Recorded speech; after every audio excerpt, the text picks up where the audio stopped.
Bonjour à tous, bienvenue dans ce vlog numéro 108. J'espère que vous allez vraiment tous bien, hein. Donc un immense merci à tous ceux qui sont fidèles à la chaîne, hein. Je vous en remercie infiniment. Aujourd'hui, on va parler ensemble de Destination Finale, voilà donc le premier, hein, donc de 2000. Et oui, hein, on va bientôt avoir tout simplement le Bloodline, donc bien sûr dans les salles obscures. C'est l'occasion donc de revenir sur cette petite pépite, hein, que franchement moi j'avais vraiment apprécié. Il est à spécifier que j'aime énormément cette franchise. Voilà, donc j'aimerais tant, hein, donc un coffret donc 4K UHD, donc ce serait super cool. Va-t-on savoir peut-être qu'avec la sortie donc du film à venir prochainement, peut-être qu'on aura le droit à ce petit cadeau. Alors, je compte sur vous pour commenter, hein, donc les vidéos en masse, hein, de les liker. Hein. Likez les amis, likez, hein, si vous voulez continuer tout simplement à me motiver. Les likes et les commentaires sont là pour faire grandir la chaîne du tout petit cinéphile de Caen, Marco. Que raconte ce Destination Finale 2000, hein, même si la plupart d'entre vous le savent très bien. Je vais quand même donc le dire pour tous ceux qui découvriront donc peut-être grâce à cette vidéo cette petite pépite. Pour le petit groupe d'étudiants, donc le voyage à Paris s'annonçait bien, mais peu donc avant le décollage de leur avion, Alex a soudain une vision fulgurante. L'appareil va exploser donc en vol. Parce qu'il va tenter donc d'alerter tout simplement les passagers, il sera expulsé donc de l'avion avec de ses cinq camarades, hein, bien sûr, et donc également donc tout simplement son professeur. Lorsque quelques minutes plus tard l'appareil donc explose, ils seront donc les seuls survivants. Pour Alex, ce don de voyance, hein, qui lui a sauvé la vie, hein, est aussi une malédiction, hein, bien entendu. Comment expliquer donc ces visions? D'où lui vient donc ce fascinant pouvoir? Alors franchement, c'est ça qui est absolument donc énormissime dans cette franchise, hein, donc de Destination Finale. C'est franchement donc toutes ces mises à mort, ces accidents spectaculaires, ces effets spéciaux donc absolument donc remarquables, qui en font tout simplement une franchise donc aujourd'hui donc très intéressante. Alors on va parler, hein, donc du tout premier parce que il mérite totalement sa place donc dans mes vlogs. Vlog numéro 108, hein, et oui, ça va très vite. Alors, Destination Finale donc est sorti en 2000, hein, voilà, donc ça fait déjà un bail, hein, et il est réalisé tout simplement par James Wong. Alors, c'est la mort aux trousses avec ce film, car la mort donc n'aime pas se faire berner. C'est un régal signé Studio Magazine, bien sûr à l'époque. Ni hasard, ni coïncidence, ni échappatoire. On ne triche pas avec la mort, hein. Ça c'est vraiment certain. Surtout dans ce film. Alors là, hein, Alex va éviter bien sûr cette catastrophe aérienne. L'avion va exploser, hein, et tous les survivants vont être tout simplement victimes, donc les uns après les autres, d'une terrible donc tragédie, hein. Je pense notamment donc à sa professeure, hein, bah, qui se fera tout simplement tuer, hein, donc en faisant la cuisine. Voilà, donc franchement c'est remarquable. Donc les mises à mort sont franchement très intéressantes. Alors, le metteur en scène, le réalisateur s'appelle James Wong. Alors lui, hein, il a réalisé notamment donc le film avec Jet Li, hein, et Jason Statham qui s'appelle The One en 2001. Donc écoutez, un petit film de science-fiction pour le moins très intéressant. Il a également donc réalisé Finale Destination 3. Destination Finale 3, donc en 2006. Hein. Franchement, j'aime énormément donc cette ambiance fête foraine, hein, qui n'est pas sans me rappeler tout simplement The Funhouse, bien sûr, de Tobe Hooper. Alors, on va dire que ce James Wong est également un excellent donc producteur. Il a produit donc notamment Willard donc en 2003, donc un film donc avec des rats, hein, franchement très intéressant. Et le Black Christmas de 2006. Voilà, écoutez, un film que je ne déteste pas, curieusement, et que beaucoup n'aiment absolument pas. Alors, le scénario est signé un certain Glenn Morgan. Alors, lui, il a tout simplement réalisé ce Willard, hein, bien sûr, avec ces rats, hein, magnifiques. Hein, ce remake en 2003. Il a également réalisé ce Black Christmas, hein, donc en 2006. C'est vrai que niveau fiche technique, distribution artistique, on retrouve donc pas mal donc de gens qui ont bossé hein, donc sur l'ensemble donc de la franchise. Alors le budget donc de Destination Finale en 2000 m'a quand même donc pour le moins donc très surpris parce que c'est quand même 23 millions donc de dollars à l'époque. Ça représente quand même de l'argent hein, de nos jours. Et il a rapporté donc au box-office mondial plus de 66 millions. Alors écoutez, c'est un succès hein, au box-office mondial. Et en France, ce sera donc un joli petit score de 823 496 spectateurs. Écoutez, on n'est pas loin donc de 900 000. C'est quand même franchement donc très honorable hein, donc pour ce genre de film. Hein, il a certainement eu donc un très bon bouche-oreille.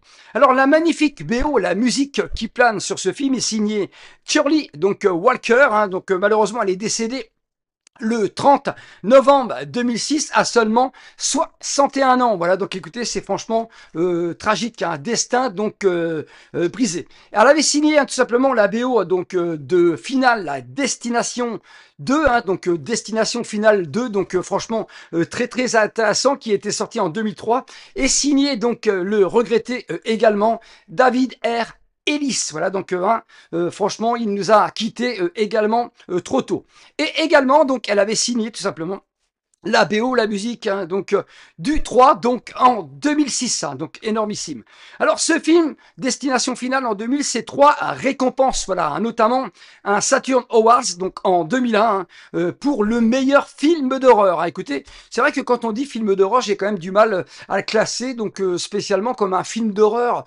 Je le trouve plus dans l'univers d'un film fantastique, hein, voire petite SF, que véritablement un film d'horreur. Hein. Il y en a qui comparent donc Destination Finale à slasher. Hein. Voilà, ils vont vous dire tout simplement que le slasher, donc le tueur, c'est tout simplement la faucheuse. Alors, c'est un prix donc Saturne donc du meilleur jeune acteur, bien sûr, hein, pour Devon Sawa, hein. Et également donc un prix pour la meilleure révélation, donc pour la magnifique Ali Larter. Alors écoutez, on va parler donc maintenant casting, distribution de ce film. Alors, la très belle donc Ali Larter, franchement elle est magnifique. Hein.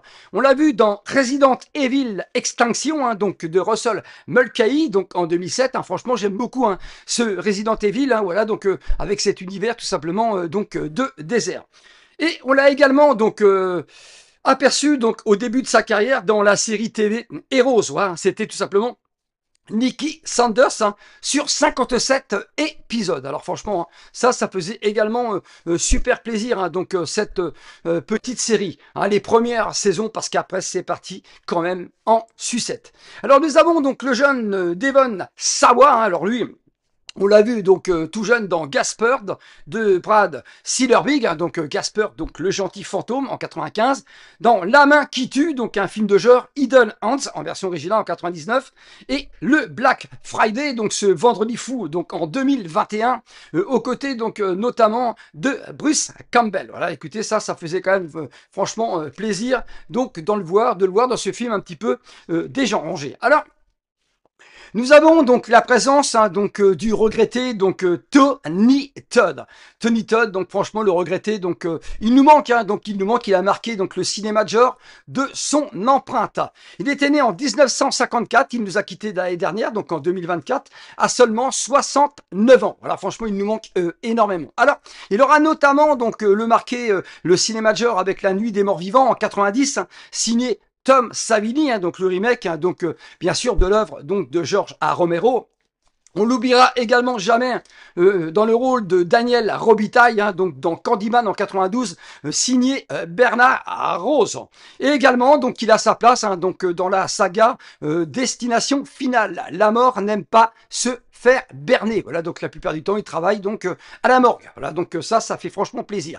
Et on aura le plaisir donc de le voir, je sais pas combien de temps, dans Destination Finale 6, un Bloodline prochainement. Alors je ne sais pas si on le verra énormément hein, ou s'il va simplement apparaître très brièvement parce que il est quand même décédé donc depuis l'année dernière. Alors je ne sais pas comment ils ont pu donc monter les scènes avec notre Tony Todd, voilà, notre regretté. Alors nous avons au casting Kurt Smith, donc alors lui, j'oublierai jamais son rôle d'Alex, donc dans My Bloody Valentine en 3D en 2009, signé donc Patrick Lussier, voilà, donc le My Bloody Valentine, donc meurtre à la Saint-Valentin en 3D. J'aime beaucoup ce film. Nous avons également Sean William Scott, donc qu'on a pu apercevoir la plupart du temps dans une grande partie de la saga donc American Pie, et j'avais franchement adoré sa prestation dans le tout premier, donc en 99.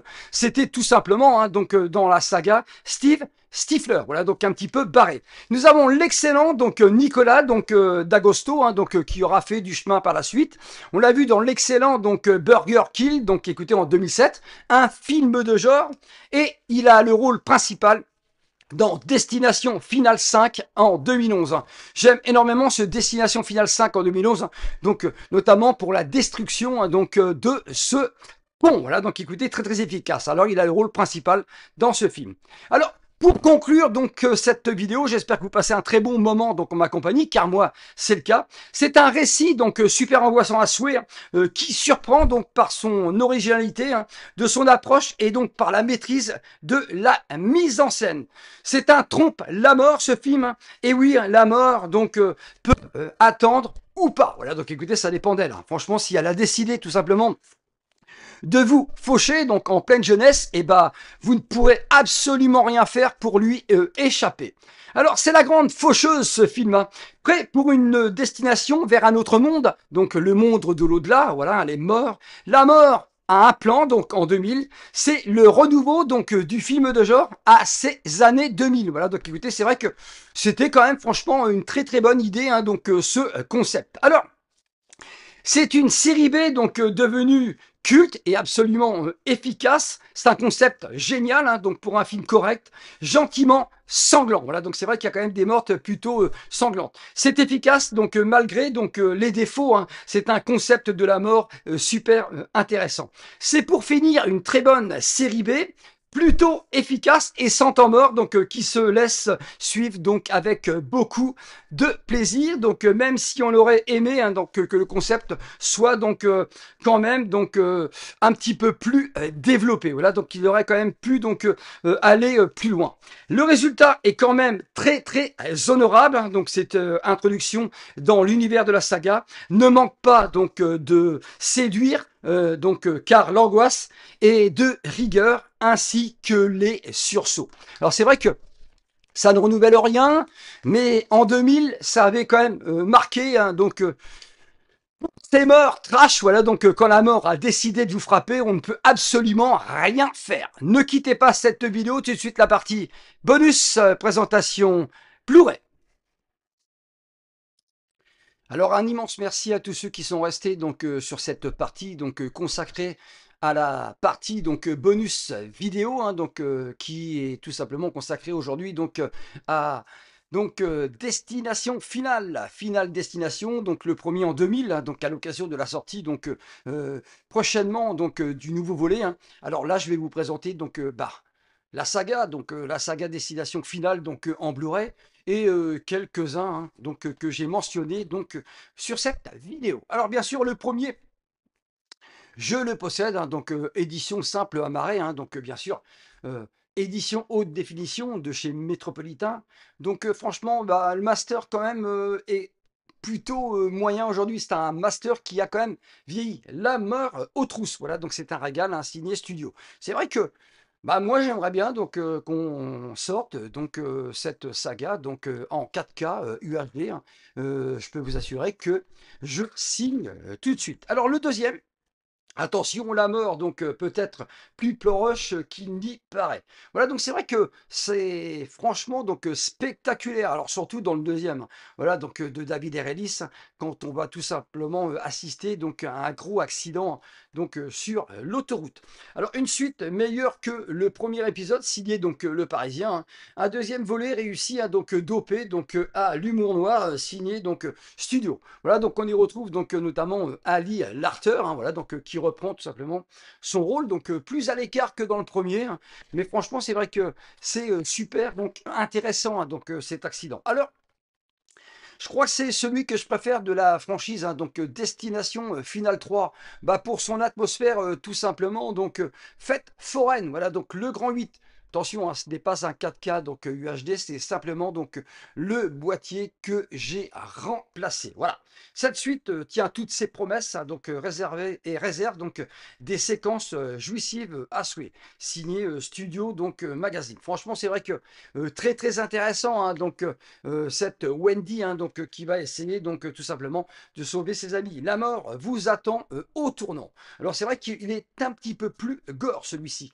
Alors celui-ci c'est celui que j'aime le moins, hein, donc Destination Finale 4, hein, sur ce circuit, hein, donc automobile. C'est vrai que là on sent franchement donc la synthèse donc énormément. Donc c'est un film qui a été tourné pour la 3D et c'est vrai que ça se sent donc énormément. Voilà.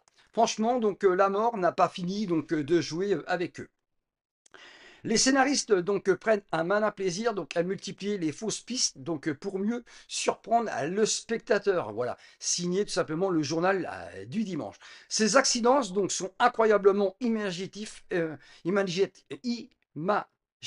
excusez-moi, et spectaculaires. Signé Télérama. Voilà, donc écoutez, c'est vrai que en termes donc d'accidents, hein, donc au début du film, c'est impressionnant, mais c'est trop fait pour la 3D, donc on reçoit tout au visage, et c'est vrai que hein, quand on regarde le film en 2D, bah, ça n'a pas beaucoup, donc, beaucoup d'intérêt. Alors celui-ci, je l'aime énormément, le dernier en date, hein, Destination Finale, donc fait pour la 3D également, mais ça passe donc nettement mieux. J'ai pas approfondi un petit peu, donc certainement donc un budget donc plus intéressant. Voilà. Franchement, c'est vrai qu'un ce pont, voilà, donc ce pont hein, qui s'écroule, voilà, donc c'est absolument donc phénoménal. Voilà, donc franchement, c'est un truc de malade. Alors nous avons le Blu-ray 3D, voilà. Hein, quand on est équipé en 2D, ça n'a pas beaucoup d'intérêt, mais franchement, donc ça se laisse donc voir donc avec beaucoup de plaisir. Alors Tony Todd, donc le regretté Tony Todd, hein, qui nous a quittés, a joué hein, dans ce magnifique film La Nuit des Morts Vivants, réalisé par Tom Savini. Hein. Donc, franchement, le remake du film de George Romero. Le remake, donc, plus spectaculaire que la version d'origine. Voilà, plus d'action, plus de rythme, la couleur, donc une bande-son flippante, un remake très, très réussi. Franchement, donc, c'est un petit bijou. Alors, toujours pour donc Tony Todd, le Candyman, voilà donc Daniel Robitaille, hein, ce magnifique film donc hein, imaginé hein, par Clive Barker avec la musique angoissante signée donc Philippe Glass. Le mal donc vient hein, donc quand on l'appelle tout simplement par son nom, hein. L'univers de Clive Barker avec la musique de Philippe Glass. Franchement, Tony Todd donc très très impressionnant donc dans ce film, hein, qui a certainement marqué donc sa carrière. Et pour finir, donc, meurtre à la Saint-Valentin, donc en 3D, donc My Bloody Valentine. Attention, il va vous briser le cœur, franchement, magnifique. Voilà, on y retrouve tout simplement Alex, donc dans ce film, une nouvelle dimension de la terreur. Hein. Jamais la 3D, donc n'a jamais été aussi efficace au cinéma, donc un déluge d'effets spéciaux, donc réussi première. C'est vrai que j'aime énormément ce remake, mais c'est pareil. Hein. Donc la 3D, donc on la ressent donc beaucoup trop. Voilà, donc c'est beaucoup trop exagéré quand on regarde donc le film en 2D. Voilà, un immense merci à tous ceux qui auront suivi ce vlog. Prenez soin de vous et à très vite sur la chaîne du Cinéphile de Caen. Ciao.